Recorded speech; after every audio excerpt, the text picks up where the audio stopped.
vas a presentar vos, pero que está en Bogotá, Colombia. Este es un programa internacional y en homenaje a esa persona que vos vas a presentar, escuchamos al dúo Ana y Jaime Valencia Aristizábal con esta canción colombiana que se llama Ricardo Semillas, que grabaron dentro del álbum Duelo de Estrellas en el año 2014.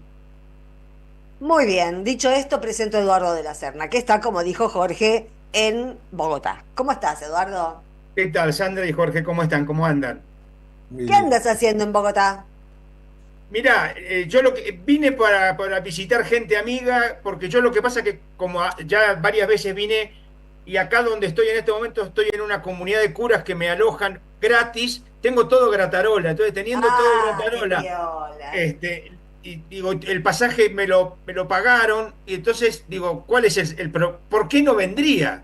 Tengo, Claro. Claro. tengo el pasaje gratis, tengo estadía gratis, puedo conocer lugares que no conozco, ver gente que ¿Te quiero puedo mucho desde hace interrumpir mucho un tiempo. segundito? Si yo me hago seminarista, por ejemplo, ¿ligo esos viajes? Vos ya no te da la edad Es que para no el tiene nada. A ver, seminarista. primero que nada, vamos a aclarar. La primera gente que yo conocí en Bogotá, 1973, Qué lindo año.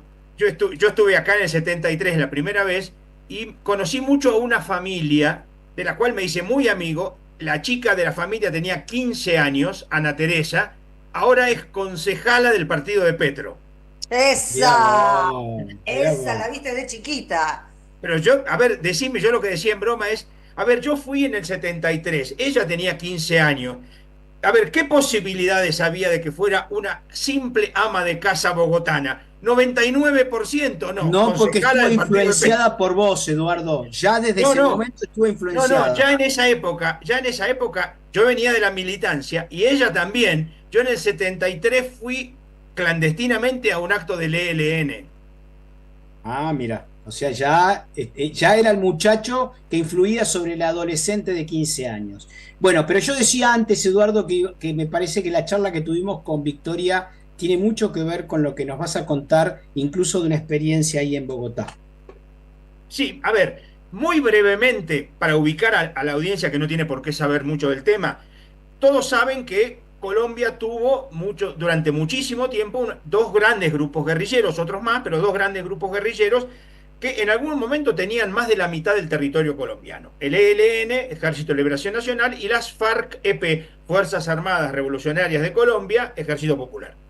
Bien, para combatir a la guerrilla, otro día sería interesante pensar el tema de las guerrillas, porque, digamos, porque creo que no hay un análisis suficientemente mesurado para hablar de las guerrillas. Pero bueno, más allá de eso, para combatir a las guerrillas, los empresarios, en primer lugar del departamento de Antioquia, cuya capital es Medellín, fundaron las Convivir, que eran grupos paramilitares financiados por los empresarios para combatir a la guerrilla que él hostigaba. Y se Después llamaban Convivir, y se llamaban convivir, Convivir. convivir, y sí, pero y Sandra, perdón, Sandra, los grupos paramilitares que combatieron en el sur de México se llamaban Paz y Justicia. Ah, ok. Bien, digo porque solamente vos crees en el valor de las palabras. Claro, y acá avanza la libertad, claro, con la misma Claro, lógica. exacto. Bueno, entonces, esos grupos, al final se juntaron todos los grupos que eran del estilo de las Convivir y fundaron lo que se llamaron las AUC, Autodefensas Unidas de Colombia, que empezaron con muchísimo apoyo oficial del gobierno. Ya el antiguo alcalde de Antioquia pasó a ser presidente de la nación, un tal Álvaro Uribe. Opa. Epa, ¿no? Y entonces, con mucho apoyo del ejército, con mucho apoyo económico, etcétera, etcétera, las AUC empezaron a combatir a las guerrillas, etcétera. Esos fueron los paramilitares. Eso para ubicar. Los paramilitares fueron absolutamente, a ver, de una sanguinariedad absoluta. Yo invito, por eso a mí en su momento me dio mucha rabia, a que la audiencia ponga en Google, para que no parezca que yo estoy inventando cosas, que pongan paramilitares, motosierra, y ya van a quedar todo claro, todo claro. Bien, la cuestión es que, Lo voy a hacer. sí, sí, hacelo y después tratá de hacerlo antes, a la mañana, porque después a la noche te va a costar dormir, sobre todo si empiezas a mirar fotos. Pero bueno, lo que quiero decir es que entonces las AUC empezaron a tener una presencia importante y entonces el gobierno de Uribe, que combatió activamente a las guerrillas, hizo una ley en la cual a los que, por ejemplo, reconocían haber participado en los grupos paramilitares, cuando ya las guerrillas estaban bastante desarticuladas, si colaboraban con el Poder Judicial, le hacían una reducción de penas. Entonces, por ejemplo, un famoso paramilitar, HH, de apellido Vildosa, reconoció 11.000 asesinatos y le dieron 3 años de cárcel. Más o menos. ¿Ves, Sandra, para que veas que, bueno, la cuestión es esta. Ya en el gobierno, cuando Petro fue alcalde de Bogotá, hicieron un centro de la memoria, que lo dirigía una chica muy bonita, María del Mar Pizarro, hija de Pizarro, que era uno de los jefes del M-19. Un hermoso tipo. Había sido jefe político de Petro. Tanto que estuvimos viendo con esta gente, estuvimos viendo el centro, y en un momento nos preguntamos, ¿cómo lo pensaron? Nos inspiramos en la ESMA. Para hacer el centro de la memoria acá, se inspiraron en el centro de la ESMA. Tanto es así que estábamos con otros 2 curas amigos y en broma le dijimos, antes de seguir, porque como sabemos que los medios de comunicación acá son todos de derecha, no hay algún medio que vos digas alternativo, todos de derecha. Luego, quiero saber, ¿qué pensás vos de Cristina Kirchner? Le preguntamos. Abrió la billetera y tiene una foto de Cristina. La colombianita, ¿no? Bien. La cuestión es que entonces, ahora, en el Museo Nacional, es muy interesante, el Museo Nacional era la antigua cárcel, como fue en su momento la cárcel de la avenida Las Heras. Esa le hicieron museo histórico, y ahora, hoy, en estos días, hay una exposición sobre los paramilitares. Muy importante, muy interesante, y a mí me impactó mucho, y por eso le saqué foto al código QR, una infografía muy grande, por eso no podía sacarle fotos porque no se iban a ver los textos, las letras, sobre cómo empieza a haber desde una naturalización de la violencia que termina después en una naturalización del paramilitarismo. Lo interesante es que lo que sostenía todo el edificio del paramilitarismo es un militar y Álvaro Uribe. Claro. ¿No? Y eso fue medio siglo de guerra civil.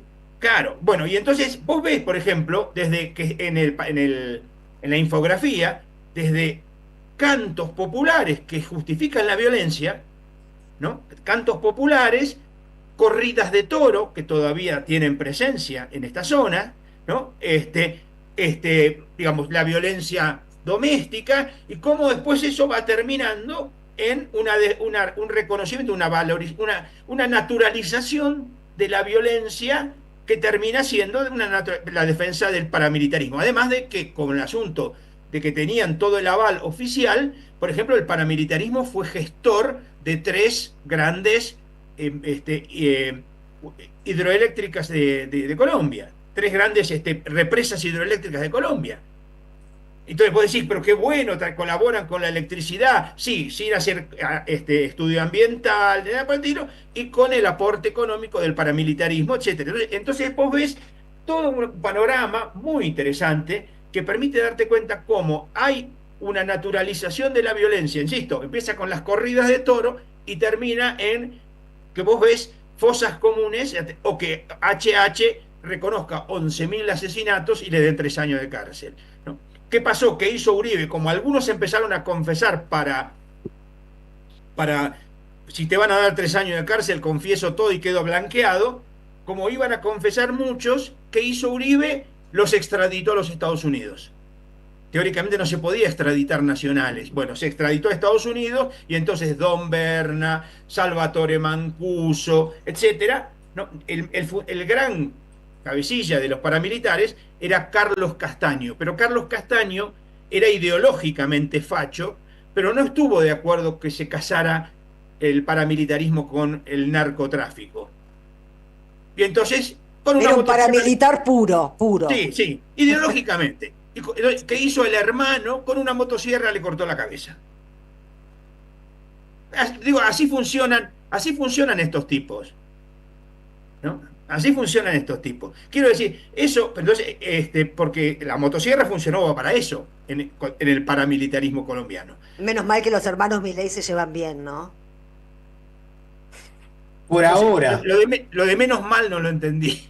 Pero bueno, pero quiero decir, no, lo que quiero decir es que entonces en este museo de la memoria, en este museo, el Museo Histórico Nacional, hay una gran exposición que inclusive hay también, por ejemplo, en otra parte, ya no en esta, recreaciones de obras de arte. Entonces hay un joven muy juvenil, que yo cuánto, tipo el David de Miguel Ángel, pero le falta una pierna por las minas antipersonales, ¿no? O el famoso fusilamiento de Goya, un fusilamiento, pero todas personas. Entonces, hay una recreación de muchas escenas.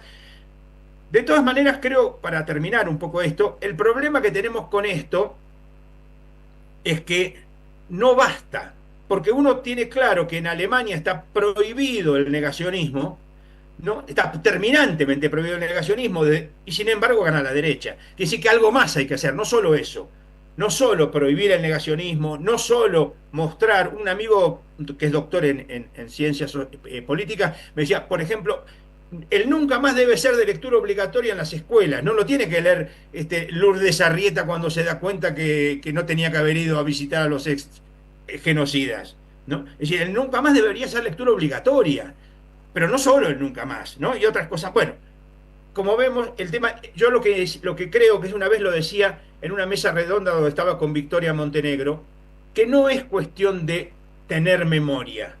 Porque si uno se habla de tener memoria, con Google lo solucionamos todo. Es cuestión de hacer memoria. La memoria es política. La memoria es algo, es una praxis.